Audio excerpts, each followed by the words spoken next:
You want to support Roland Unfiltered? Be sure to join our Bring the Funk fan club. Every dollar that you give to us supports our daily digital show. There's only one daily digital show out here that keeps it black and keep it real. It's Roland Martin Unfiltered. By going to RolandMartinUnfiltered.com, you can make this possible. I want to play for our folks. Again, I love all these conservatives who say, oh, no, you shouldn't hold Donald Trump for these things. You shouldn't do any of these. Folks, this is a video of Donald Trump at his own rallies in his own words.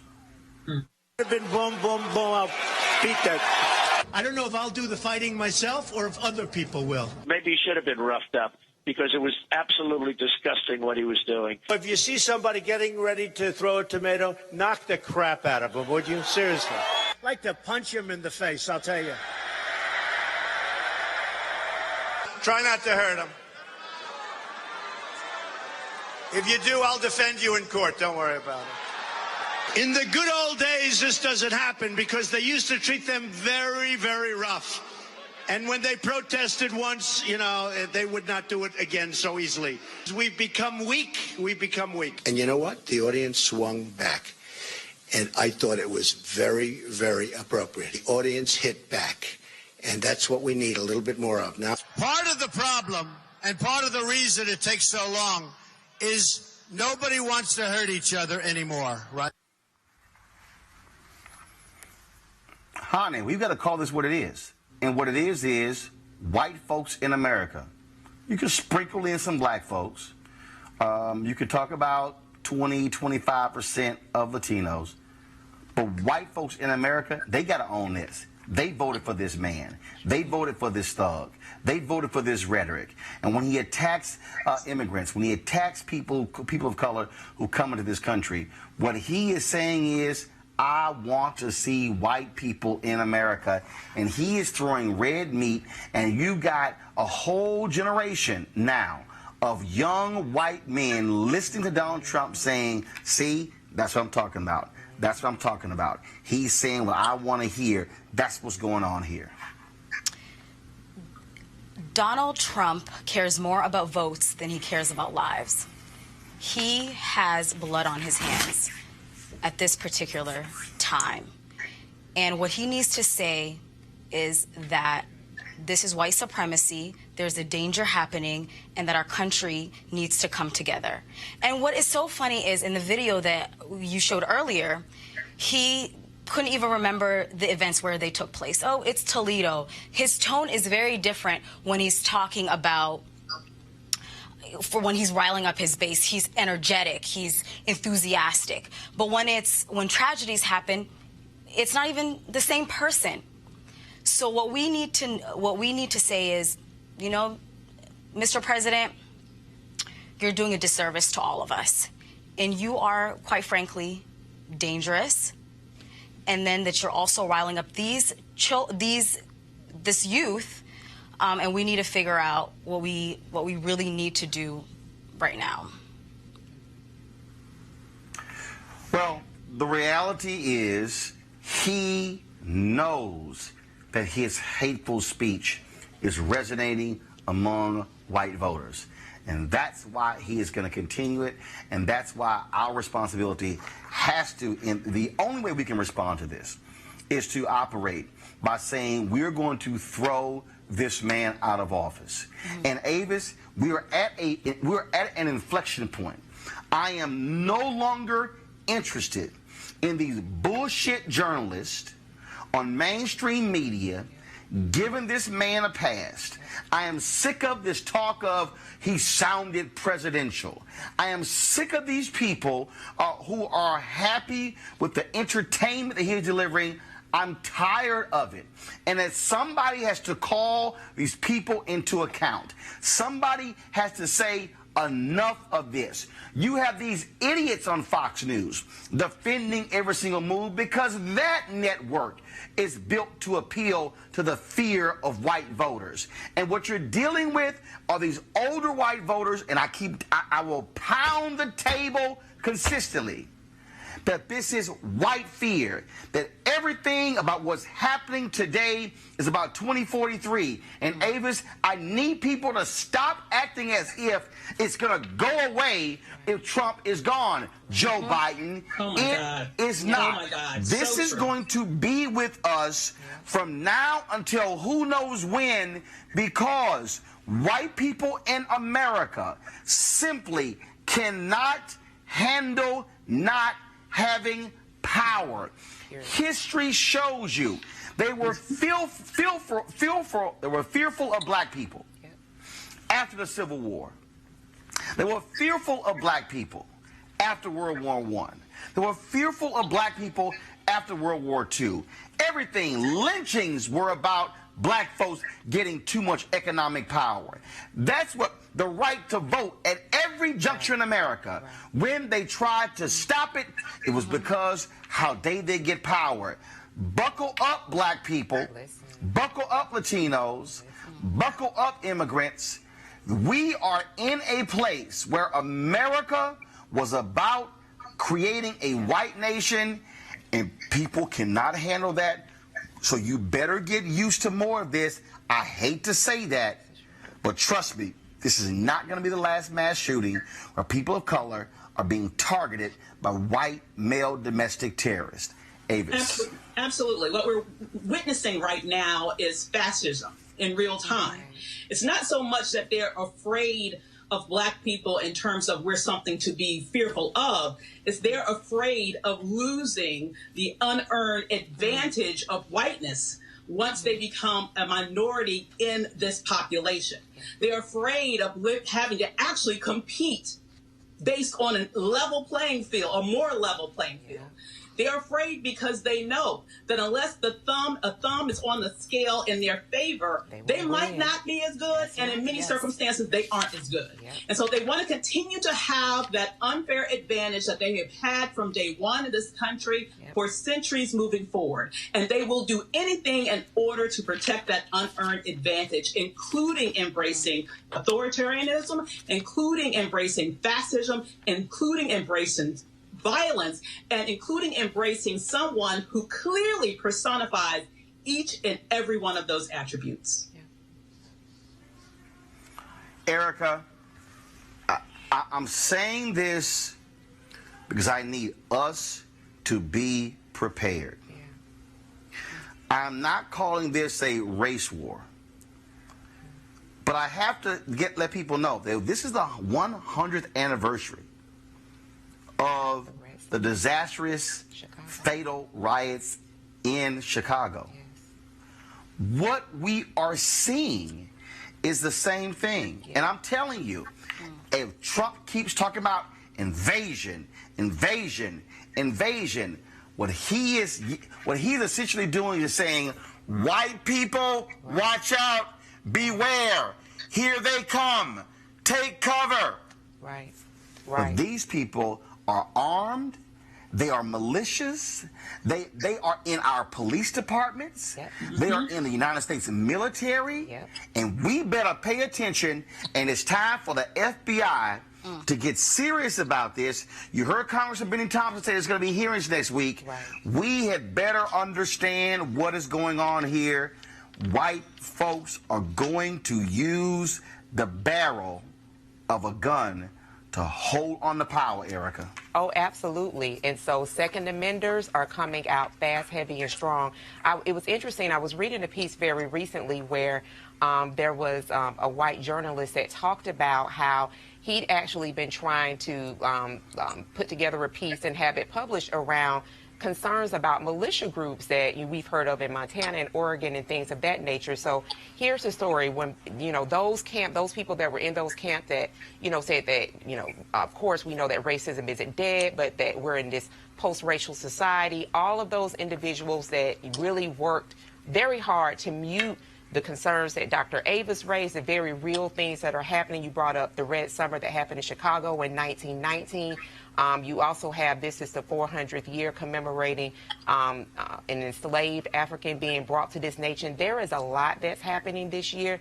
So I'm 100% in with you, Roland, that this is what needs to happen. People need to make their focus not about the reality show that is happening, that we were very, very adamant that we knew it was going to happen when he actually got in office, because it was walking and talking, but also understand what their power is, understanding what it means for them to understand the laws around their person, their property. This is not the time to be passing around sound bites saying that, well, people are going to do what they want to do anyway. This is the time to be purposefully engaged, and not just a political process saying that you're either Democrat, Republican, Green Party, Libertarian, or that you're an independent, but to understand what your rights are, to understand what governs this nation, and to also understand that you mentioned all those different places that we see white supremacists holding court. Well, we also see it around the Department of Justice with William Barr. So folks need to be very, very learned in this hour. They need to invest in programming such as this, because what we're seeing right now is not the manifestation of just a Trump presidency. What we're seeing is the manifestation of a consolidation of white power, that when we saw the exodus of white Southerners from the Democratic Party, that was not just a sign, but that was just kind of like letting folks know of things to come. Honey, you had this idiot Candace Owens who testified before Congress saying, oh, the left, they just use these terms, white nationalism, white supremacy, those things don't exist. Of course they... Exhibit A, El Paso. Exhibit B, Dayton, Ohio. Of course, that is the fabric of this country. White nationalism, white supremacy. And I just don't understand how people don't understand what is going on and why we haven't found solutions yet. When I was going to work today, I noticed that all of the flags were half-staffed. This country cares more about symbolism than they do about solutions. So let us have a solution. What are the solutions? Congress needs to get involved, but people care, again, more about votes than they care about lives. And that needs to stop. And we need to be firm about this and say white nationalism exists, white supremacy exists, and it's dangerous.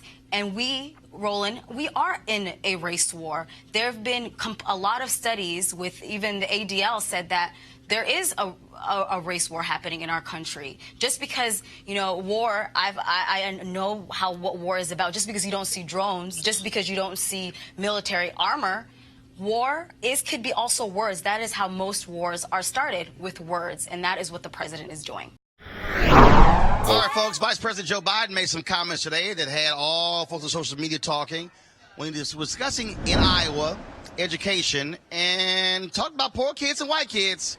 Press play. And the other thing we should do is we should challenge these students. We should challenge students in these schools to have advanced placement programs in these schools. We have this notion that somehow if you're poor, you cannot do it. Poor kids are just as bright and just as talented as white kids. Wealthy kids, black kids, Asian kids. No, I really mean it, but think how we think about it. All right, Robert, folks said, oh, my God, this is a gaffe. What was he doing? But here's the reality, Robert, that we have to acknowledge. The news media has played a critical role in framing this thing that when you talk about poor, that means black. So not just when it comes to, not just comes to education, but anything. The reality is there are more poor white people in America because there are more white people in America. But what has happened is when you talk about poor, I guarantee you, if you do the study, if somebody says, what's the first thought that comes to your mind when you say poor? They are going to think black. So it's no surprise when Joe Biden made that comment, because that's exactly how America thinks, because we have been framed to think when you think poor, you mean black. Well, I think also the media is really trying to help reelect Trump.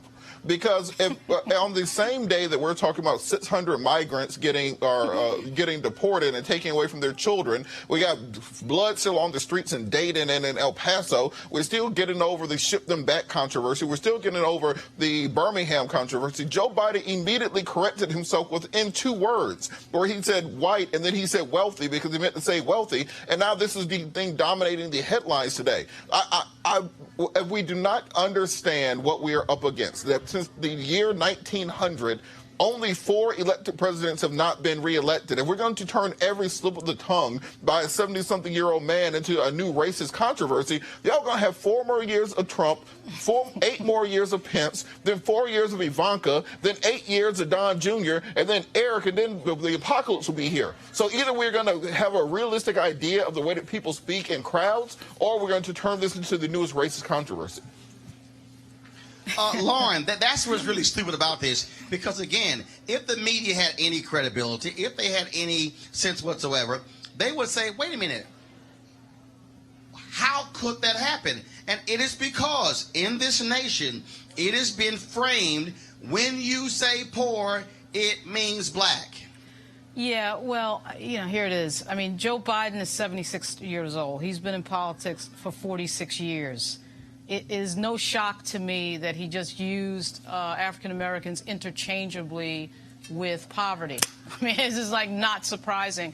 And we're going to see more of this, because to me, Joe Biden is in a lot of ways sort of the second coming of Hillary Clinton in terms of being one of these candidates who on paper has the goods, but their electoral history would indicate that there's a reason why they haven't won on a nationwide level. Now, Joe Biden has run before and has had problems before, and there's no reason to think that's not going to happen again. He's got other competition in the race that, frankly, to me, is smarter and quicker than he is, even though these people are not that much younger than he is. Like, Senator Warren is not that much younger, but she's still smarter and quicker and savvier than Joe Biden is. And we're going to see more of that. And to Robert's point, yeah, I mean, you can't make it easy, okay? All right? I mean, I get that the media is not the best at covering these things. The media has never been particularly good at covering racial topics. But you can't just hand them stuff. And what the RNC is very good at, and conservatives and Republican Party are very good at, is messaging. So the minute he said that, they got that out there, and they got everybody thinking about it, and they got it trending on Twitter, and so now we're all talking about it. So whose fault is that other than Joe Biden? He's got to be more careful about what he says. And he's not particularly, that's not something that is his strong suit. And I have a feeling we're going to be having this conversation again. And quite frankly, hate to admit it, but Donald Trump is good at messaging. He's good at comms. He doesn't fool around. He goes right for the jugular. He knows what he's doing. He knows what he wants to get out there. He knows how to fill the box and fill the cycle with his messaging. So everybody who's running against him has got to understand that every time something happens. And unfortunately, to me, in this field of Democrats, Biden is not the strongest player when it comes to that. Johanna, bottom line is that I do believe media goes overkill on some of these stories. True. He did immediately correct himself, so it's not like he left it there and then had sent a press release out later. Yeah, I have to agree with my co-panelist, Robert, here on this issue. I think that the media is very strategic. The media knows what people want to hear, right? And people who are not paying attention, people who don't get a chance to read the full story or the full article, will immediately go to the notion that, Senator Biden said, black people are poor, something of that effect. So if people who are critical thinkers will think a little bit deeper into it, but I think the media is doing a really good job in terms of trying to get Donald Trump reelected. And I think if we're looking for a perfect candidate, we're never going to find one. So good luck with that. He is going to make mistakes. He is going to say things that may not sound perfect when it's taken out of context. But we have to realize that if the Democratic Party wants a nominee, we need to be less divisive and less critical. Just to hop in real quick, I need the news media to stop being so transparent and trying to turn Elizabeth Warren into a thing. Elizabeth Warren isn't a thing. She's polling at 12% nationally. I've never seen an Elizabeth Warren bumper sticker. Disagree. But hold on. I disagree. Every single debate, there was a debate where Tulsi Gabbard won. They said Elizabeth Warren won. Every single new MSNBC, CNN, they're trying to turn Elizabeth Warren into like the new trend, into the new thing, into Coke Zero. But nobody's actually out here calling for it, and that's why they're cannibalizing, doing exactly what President Obama said not to do, which is to form a circular firing squad, trying to make Elizabeth Warren into a thing when the people aren't calling for her as a thing. Warren is polling at number 2 in the polls right now, and she is surging in the polls right now. And it's not a matter of turning anybody to a thing. There is a reason we have primaries, okay? And there's a reason why the Democratic Party flopped last time by just having Hillary Clinton and anointing her the candidate and deciding that she was going to be it. That was a mistake. The way you find the best person is you have competition. And so there are going to be moments when everybody says, wow, you know, we're criticizing the front runner and that's not a good thing. But that's why you do this, because you do end up, in my view, you do end up with the best person. Not only you're criticizing the front runner, it's just the notion that we're not getting the full story. We're being critical, and it seems like we are looking for a perfect candidate, and that's not going to happen. So we need to wake up and understand that there is no such thing, and accept candidates how they are, because we know we have Biden's track record. He was the vice president to President Barack Obama, and some of the policies under the Obama administration were not that bad. So I think that he's a good contender, and we need to stop this notion of a perfect candidate. All right, folks, back to our Roland Martin Unfiltered video in just one moment. All right, folks, you've heard me talk a lot about marijuanastock.org. Why? Because I want to keep you informed of investment opportunities that make sense. We've all watched the growth of the cannabis industry. A recent report by New Frontier Data estimates the global cannabis market at more than $340 billion. We know that marijuana legalization is sweeping the country state by state. We also know that marijuana has a good cousin, the hemp plant, with a much higher concentration of CBD. That means hemp gives you all of the medical benefits of marijuana without getting you high. Until recently, hemp farming was practically illegal in the United States and heavily regulated by the DEA. However, the 2018 Farm Bill changed all of that, making it legal to grow hemp CBD in the U.S. and creating one of the largest commodities worldwide. Folks, they need land to grow all of the plants. This is not rocket science. It's real simple. It's an incredible investment opportunity, and that's where our friends at 420 Real Estate come in. Their business model is simple. They buy land that supports hemp CBD grow operations and lease it to licensed, high-paying tenants. That's right, they are hemp CBD landlords, and you can get in on the action. My friends at 420 Real Estate decided to do something special for the Roland Martin Unfiltered fan base. Originally, the minimum investment level was $500. Right now, you can invest in this crowdfunding campaign for as little as $200. That's right, anywhere from $200 up to $10,000. Let me recap. This is a $340 billion industry that is still growing. And you can participate with as little as $200. To invest, go to marijuanastock.org. That's marijuanastock.org. Get in the game and get in the game now. Now back to your Roland Martin Unfiltered video. You want to support Roland Martin Unfiltered? Be sure to join our Bring the Funk fan club. Every dollar that you give to us supports our daily digital show. There's only one daily digital show out here that keeps it black and keep it real. It's Roland Martin Unfiltered. By going to RolandMartinUnfiltered.com, you can make this possible. What's interesting to me in terms of what we've witnessed in the last couple of days, what we are seeing here is really, I think, the greatest contrast between two political parties. On one hand, you have a Republican Party that will do nothing when it comes to guns, when it comes to gun violence.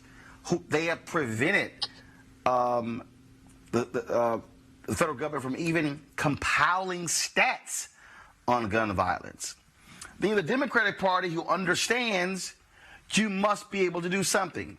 And I love these people, Avis, and I'm being very facetious, who say, oh, well, a background check will do nothing.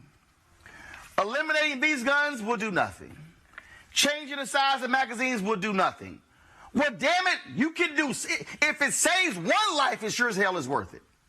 Absolutely. And I, obviously the lowest hanging fruit is around the background check, since there's already been a bill that's been passed out of the House. But I would certainly love to see The Democrats show a bit more courage here and swing for the fences. Let's just be very real about this. The fact that you have people who are able to get weapons that could really only belong on the battlefield, where someone could literally murder 9 people and injure 20 people in less than 30 seconds. In less than 30 seconds, no civilian should have access to this type of weaponry. We need to look at how we can ban these types of assault rifles that do not belong in the hands of actual civilians. Yes, the minimal thing that we could do would be the background checks, but for these 2 specific incidents, those 2 individuals would have passed the background check because they did not have any felonies. We need to take the instrument of death out of their hands that do not belong anywhere except for on a battlefield. Anna, again, I think when you look at where we are, and when you look at a party that just is clueless. In fact, I had retweeted this earlier. A Republican in Nebraska, a state lawmaker, he basically eviscerated his own party for their cowardice, for their lack of courage when it comes to gun violence. And I guess we should have known after Sandy Hook, if little kids could be slaughtered and they still do nothing, they don't care because they are deathly afraid of the NRA. Exactly. That's their votes and their money. That is what matters to the Republican Party, not the lives.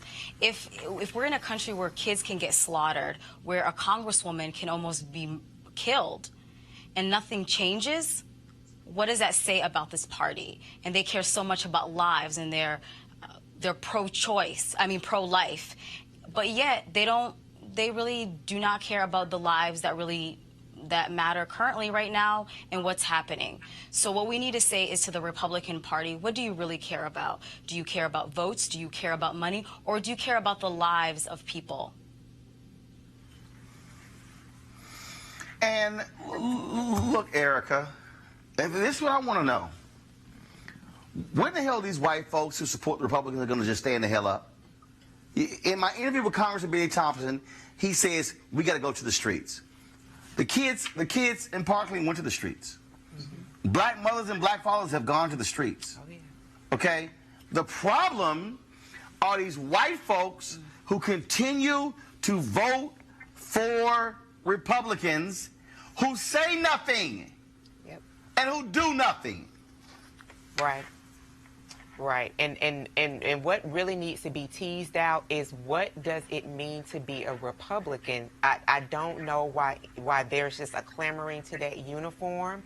But here's the other piece, Roland, that I'm just going to continue to really hammer on this show, much of the same way that you're hammering out that, listen, we are really in a crisis, is that there has got to be a public outcry because just as you've laid out, there's not been a response from the party of Lincoln, from the party, that supposedly freed the slaves, from the party that is about family values. I'm old enough to remember when they were the party of family values. So since that's clearly not the case and that some people are waking up at today years old and discovering that, I'm saying again, the onus is really back on the audience, on the public. What are you going to do?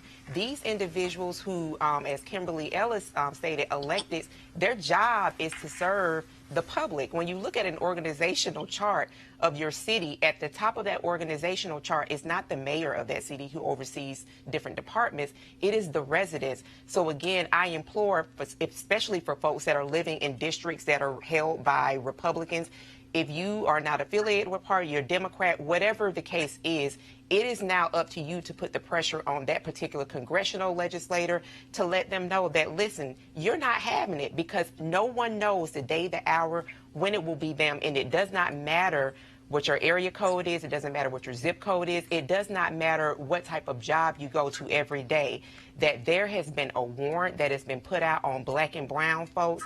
And there are people who may not even have a background of violence that will respond to the message that is a Trump Republican message. I'm saying that we have to now demand our legislators to do the right thing, which we are saying, as Dr. Avis has pointed out, is definitely to have much more heavier legislation, because as a veteran who did serve this country, I did not see battle or combat, but I am telling you that military grade style weapons do not belong on the civilian streets at all. Simple as that. So again, folks, it's about, again, having some courage to stand up. Let me do this here. Shannon Watts, of course, she is founder of Moms Demand, the grassroots organization. This is what she tweeted. The House of Representatives passed a bill to require background checks on all gun sales. Now the Senate must act. So do this here, folks. Text checks, C-H-E-C-K-S. Text checks, C-H-E-C-K-S, to 64433. That's 64433, to be connected with your senators to tell them to act on background checks. Moscow Mitch has refused to bring this bill to the full floor. Folks, this is a no-brainer. It's a no-brainer. So text the word C-H-E-C-K-S to 64433. What we are dealing with right now, and I want to bring in Teresa Lundy, who joins us as well. What we're dealing with right now, Teresa, is a moment that people have to make a decision. No longer are we going to allow white folks on media to play this game. Teresa, you've got Tucker Carlson on Fox News saying, oh, there are white supremacists in America could only fill up a football stadium. Really? Not based upon the FBI data we're talking about. To see this dismissal of white supremacy means individuals who are caping for them, and we cannot allow folks like Tucker Carlson, any of these people, to play games, because they are inciting a generation of white folks who are angry about the changing demographics in America. That is a reality, Teresa. And that is a reality that is hurting many Americans.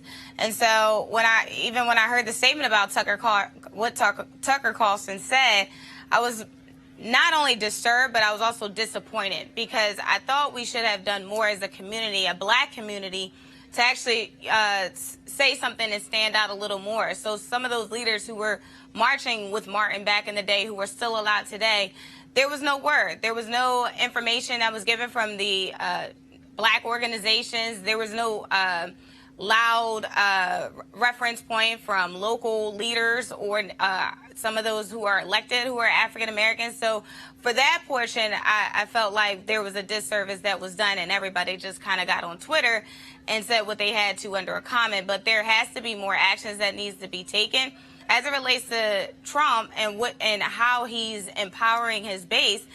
I believe this time around he is actually running a full-blown campaign. Last campaign, when he first ran, even, when the results came in, him and his entire team looked shocked. He ran on messaging and he ran on emotion. And so those two pieces, actually tapped into a white America that was uneasy about minorities, from all different races. And now, so that when we see this uproar and we see this rising of hatred and this white nationalism and this term of, what does white nationalism really mean? It has woke up the entire economy about what we actually need to do to pretty much move the country forward. And what does forward actually look like in the eyes of all Americans? So I think, as we talk about what that plan looks like, NABJ did okay today. I don't think they did great, but I think they did okay as it relates to figuring out the souls of the candidates, but not about the policy. And that's what we need to talk about as we talk about what forward looks like in order to change lives, families, and communities. Tim Wise, last comment to you before I go to a break.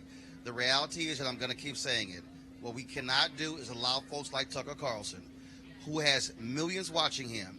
Fox News is allowing, literally, a host on a cable network to openly say white supremacy is no big deal. I keep telling people, we have been seeing this thing build up, and it's becoming reality.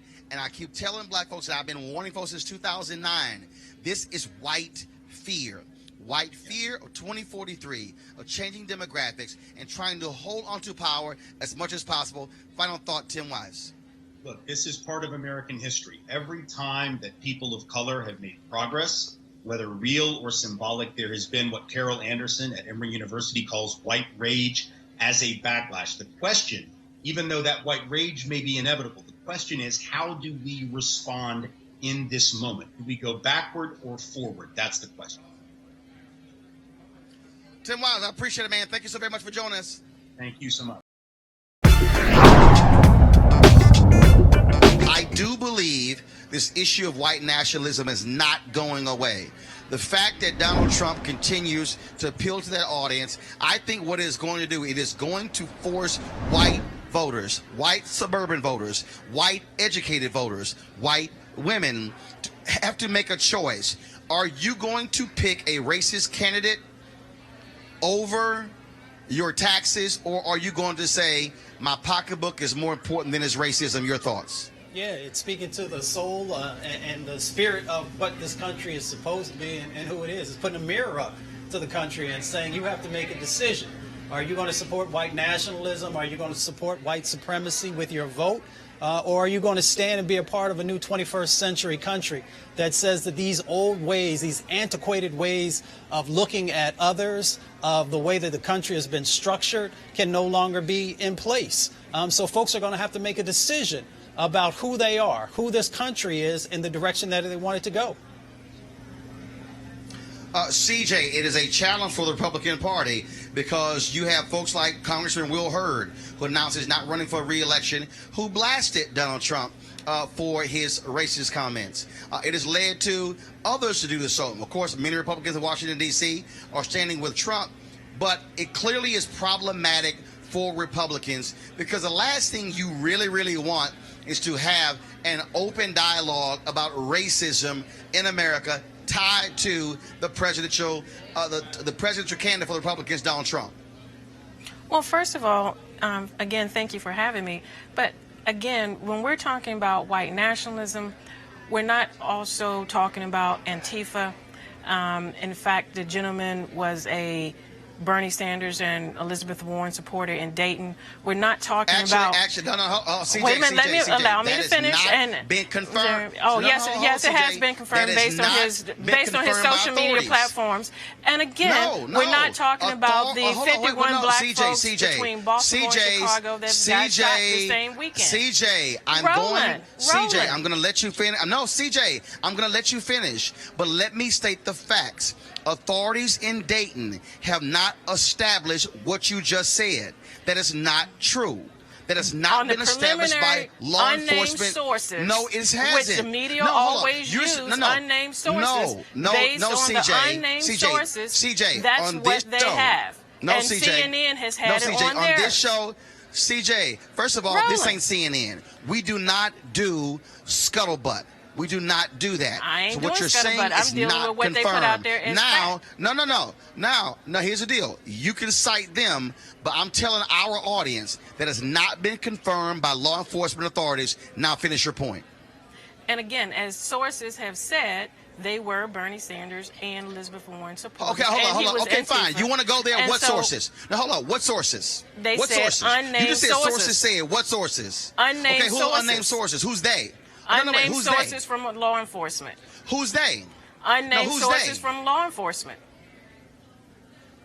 Right, but you're citing unnamed sources and you're saying don't you all cite you can't even unnamed specify sources who they all the are. time in the media when you want to attack Trump? No, hold up. No. What we don't do is I don't do the media. I am the media, so I cite what I know. And so you're repeating somebody else's stuff. And what I'm saying on this show, when you do, I'm going to call you out. Finish your point. I did finish my point. Next. Mustafa, here's the reality. The reality is Donald Trump won by 77,000 votes in 2016. He is underwater in Michigan, Pennsylvania, and Wisconsin. You have suburban voters, suburban white voters, who did not vote for the Republican Party in the 2018 midterms. An open conversation about racism, about white nationalism, about white supremacy. Having the manifesto of the shooter in El Paso use the same language that Donald Trump has used, that is not smart politics. Now, Trump may be appealing to his hardcore base, but it's going to put people on the spot to say, you got to pick. You got to pick a racist or you got to pick your pocketbook. Without a doubt. I mean, Trump, it's very clear. I mean, the facts are there that he has created an atmosphere of hate. And he thought that that was a formula to be able to motivate folks to support his agenda, to be able to move forward and galvanize folks. And it's actually a losing proposition. You know, folks know what time it really is.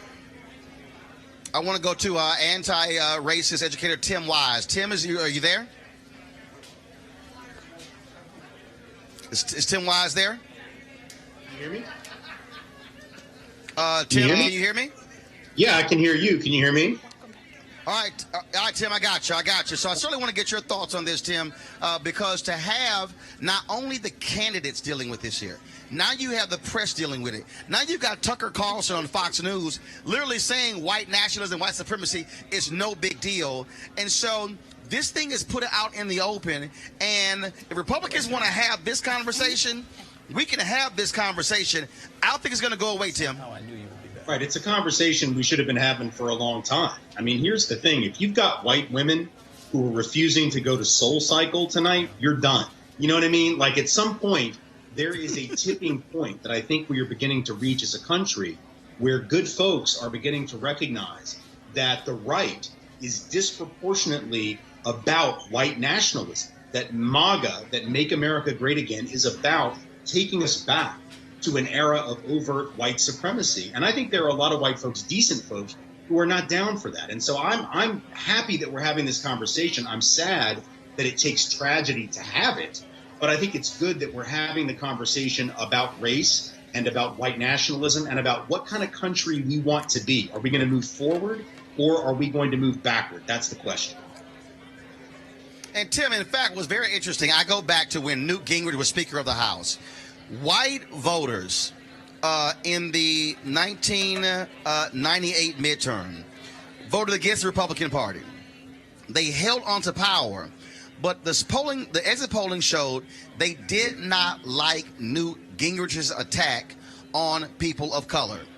George W. Bush, then governor of Texas, he runs as a compassionate conservative. Those suburban white voters said, we like George W. Bush, we like his approach. Newt Gingrich was forced out as Speaker of the House because of that. And so we have the data to show that when white suburban voters, when it gets to a point where they're so uncomfortable with open racism and constant attacks on people of color, that then reflects on them. And so I'm not saying it's guaranteed that they're not going to vote for Donald Trump. What I am saying that but this thing is continually being in the ether. It is going to be a problem because it's going to be a line in the sand, like with Stephen Ross. The Miami Dolphins owner is not going to just get off scot-free. People are going to say, you got to pick. Either you're going to support and financially support the racists, or you're going to say, I'm not. Right. Well, this is the key. And this is why Democrats have got to step up and challenge this and make this election about the existential threat that Trumpism poses to the values that they claim they believe in. Because here's the thing. You know, I've been white for a really long time, man, half a century. And in that half century, one of the things I've learned about my people is that we desperately don't want to be thought of as racist. So let's play with that. Let's use that. The reality is Democrats ought to be saying Trumpism is fundamentally an existential threat to the notion of pluralistic, multicultural democracy. And so if you don't want to be tarred by that, if you don't want to be connected to that, you have to step up in this moment. Whether you are progressive, moderate, or a reasonable conservative, it is time to stand for what you say you believe in. And I think if the Democrats don't shy away from that, then they have a winning message. My concern is that they're going to be so afraid of white backlash that they are not willing to wade into those waters. And I'm telling you, unless they do that, they are not going to be able to prevail. CJ, you've got, of course, Ohio Republican Party leader Jane Timken calling on Ohio Rep Candace Keller to resign because of her comments after the shooting in Dayton. She, of course, went on Facebook, blamed the shooting on homosexual marriage, drag queen advocates, and recreational marijuana. You got Republicans who are saying, look, okay, we can't keep taking these hits. We can't keep having folks making racist comments, making anti-gay comments, and representing the party. Your thoughts on the call for her to resign? Oh, she absolutely should resign. The president has made, from a global perspective, decriminalization of homosexuals, and I think she should. She is not in line with what he's proposed and what he has defended against the LGBTQ community. I'm sorry, what is Trump defended? What he has defended is putting out a national piece about decriminalization of LGBTQ. And you have a lot of countries who accept our tax dollars on humanitarian, crisis that still believe in criminalization of homosexuality. And well, that hold on. has I'm been sorry, something. Mustafa. What? Mustafa, am I living in an alternate world from CJ? Donald Trump won't even send. One more second. Donald Trump won't even send out a statement during Pride Month. Right. It doesn't make a difference whether he sent out a statement, Roland. What he actually did do was put a policy in place. And if you have an issue with it, why don't you call the ambassador from Germany who's heading up that piece of policy? Mustafa and Tim. Mustafa first, then Tim. Your reaction. You know, with all due respect to the other panelists, Donald Trump has not done anything to help to better protect, to give greater access to any of those that he considers less than. And that happens to be the LGBTQ community, that happens to be the African American community, the Latino community, the Native American community, even Asian and Pacific Islanders. So I'm not sure where that's coming from. What actually seems like is happening at the White House is an old replay of Birth of a Nation, where they actually were able to dehumanize folks so that they can then utilize that to garner support for their antiquated policies and actions. So we need to be real clear about what's happening and whom this individual is based upon his actions and the things that he's been doing. So if he wants to have policy that is actually protective of communities, then he should actually move forward on that and have those folks in the Senate actually pass that. But until that happens, you know, we're having this conversation, this theoretical conversation of whom we would want the president to be. He has not shown us that. Just like that old adage says that when someone shows you who they are, believe them. His actions have shown us exactly who he is. Now, I believe that he could have, a moment like he's walking down the road to Jericho, and maybe, the Lord will come down and actually change who he is. But so far, that has not happened. Oh, and you tell me what he's doing on opioid crisis is not doing the First Step Act, is not what he's done. He's or doing the nothing LBGT. on opioids. Yes, he has. Okay. Oh my God. Hey, Tim Wise. This man can't even sit. Tim, he's doing nothing on opioids, and LGBT folks are not happy with Donald Trump. Tim Wise, go ahead. That's the left. This is a guy who wants trans folk out of the military because they're too expensive to do gender reassignment or confirmation surgery. This is somebody who has no problem condemning other countries for their homophobia and heterosexism. But I dare Donald Trump, and I dare any Trump supporter to actually pressure him to support legislation to protect LGBTQ folks from discrimination in the workforce. He won't do it because he is pandering to evangelical white Christians who believe that they deserve carve-outs so that they don't actually have to protect equal rights. They believe they have the right to discriminate against LGBTQ folk, and Donald Trump defends them on that. If you were going to defend the right to discriminate against LGBTQ folk in the name of God, then you are not a friend to the LGBTQ community, and that is a joke. It is a pathetic joke, and it's not even worth our conversation. Let me do one more thing, though. I want to go back to what CJ said before I was on the air. She was talking about Antifa and the Dayton shooting. Let me be very clear. Not only is there no evidence of this person's larger politic, but even if he were on the left politically, 6 out of the 9 people that he killed were black. The idea that he did this in the name of the left or anti-racism, there is no political motivation for this shooting. Unlike the El Paso shooter who parroted the rhetoric of Donald Trump, it is disgusting to act as if these two shootings are even remotely the same. They are morally the same, but they are not politically the same, and only a paid-for shill would act as if they were. It is absolutely reprehensible. And let me tell you, I'm not a paid-for shill, and two, I am a black Christian conservative, and let me tell you one thing. When you're talking about extra rights for LGBT community and adding it into the 1964 Civil Rights Act where my community... No. It's not extra. It's the same No, it's right. not. No, it's not. It's the right not to be discriminated No, against. they can have a separate bill, which they did have introduced, but no, there should not be anything that moves and add anything into the 1964 Civil Rights Act. Have your own legislation. Okay, CJ, one second. Hold on 1 second. First, CJ, let me educate you. I don't need you to educate me. CJ, that's actually what I do. that's the bill that the Democratic House passed. CJ, amending CJ, the 1964 Civil Rights Act supported by the NAACP. CJ, will you listen? I'm listening. You cannot add to a bill that's already been passed. They voted legislation to amend it. No, here's what actually happens, CJ. CJ, listen. Here's what happens.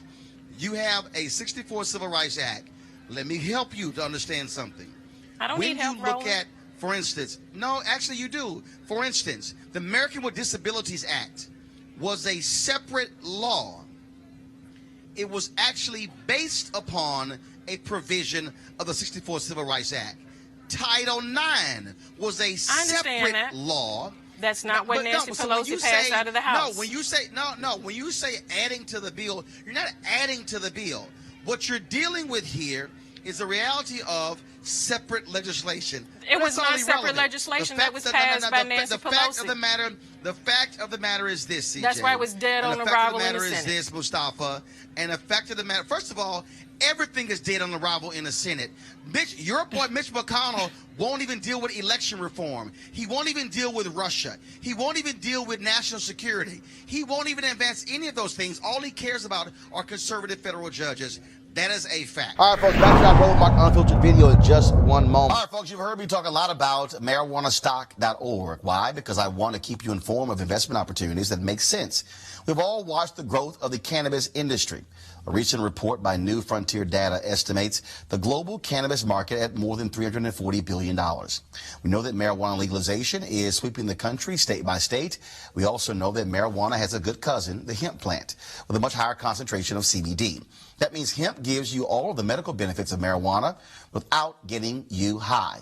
Until recently, hemp farming was practically illegal in the United States and heavily regulated by the DEA. However, the 2018 Farm Bill changed all of that, making it legal to grow hemp CBD in the U.S. and creating one of the largest commodities worldwide. Folks, they need land to grow all of the plants. This is not rocket science. It's real simple. It's an incredible investment opportunity, and that's where our friends at 420 Real Estate come in. Their business model is simple. They buy land that supports hemp CBD grow operations and lease it to licensed, high-paying tenants. That's right, they are hemp CBD landlords, and you can get in on the action. My friends at 420 Real Estate decided to do something special for the Roland Martin Unfiltered fan base. Originally, the minimum investment level was $500.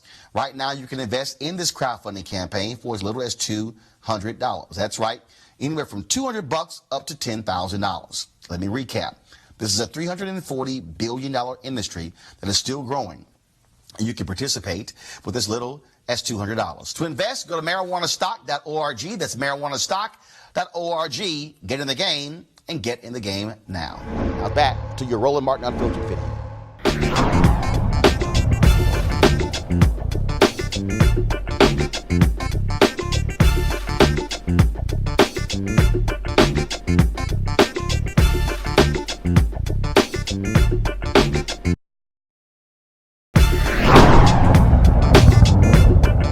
You want to check out Roland Martin Unfiltered? YouTube.com/Roland S. Martin. And subscribe to our YouTube channel. There's only one daily digital show out here that keeps it black and keep it real. It's Roland Martin Unfiltered. See that name right there? Roland Martin Unfiltered. Like, share, and subscribe to our YouTube channel. That's YouTube.com/Roland S. Martin. And don't forget to turn on your notifications so when we go live, you'll know it. Hey everybody, this is your man Fred Hammond, and you're watching Roland Martin, my man, Unfiltered. Hi, this is Essence Atkins, and you're watching Roland Martin Unfiltered. Hey yo, peace world, what's going on? It's the Love King of R&B, Raheem Devon, and you're watching Roland Martin Unfiltered. Hi, my name is Brescia Webb, and you're watching Roland Martin Unfiltered. And well, I like a nice filter usually, but we can be unfiltered. What's going on? This is Tobias Trevelyan, and if you're ready, you are listening to and you are watching Roland Martin Unfiltered. What's up? I'm Lance Gross, and you're watching Roland Martin Unfiltered. Hi, this is Cheryl Lee Ralph, and you are watching Roland Martin Unfiltered. I mean, could it be any other way? Really? It's Roland Martin.